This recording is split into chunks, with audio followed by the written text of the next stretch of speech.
चलिए दोस्तों, सुनते हैं श्रावण मास के पुत्रता एकादशी की व्रत कथा। द्वापर युग के आरंभ में महिरूपति नाम की एक नगरी थी, जिसमें महिजीत नाम का राजा राज्य करता था। लेकिन पुत्रहीन होने के कारण राजा को राज्य सुखदायक नहीं लगता था। पुत्र सुख की प्राप्ति के लिए राजा ने अनेक उपाय किए, परंतु राजा को पुत्र की प्राप्ति नहीं हुई। एक दिन राज्य के सभी ऋषि मुनियों, सन्यासियों और विद्वानों को बुलाकर संतान प्राप्ति के उपाय पूछे। राजा की बात सुनकर सभी ने कहा कि हे राजन, तुमने पूर्व जन्म में सावन माह की एकादशी के दिन अपने तालाब से एक गाय को जल पीने नहीं दिया था, जिसके कारण गाय ने तुम्हें संतान ना होने का श्राप दिया था।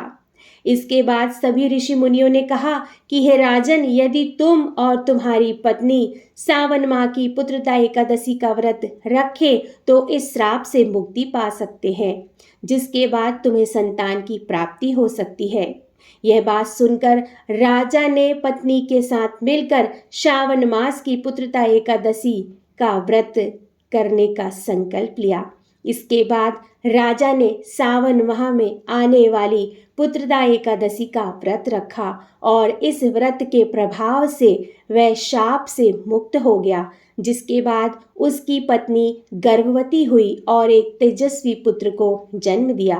राजा काफी प्रसन्न हुए और तब से वह प्रत्येक पुत्रदा एकादशी का व्रत करने लगे। कहते हैं कि जो साधक पूरे मन व श्रद्धा के साथ यह व्रत करता है, भगवान विष्णु उनकी सभी मनोकामनाएं पूरी करती हैं।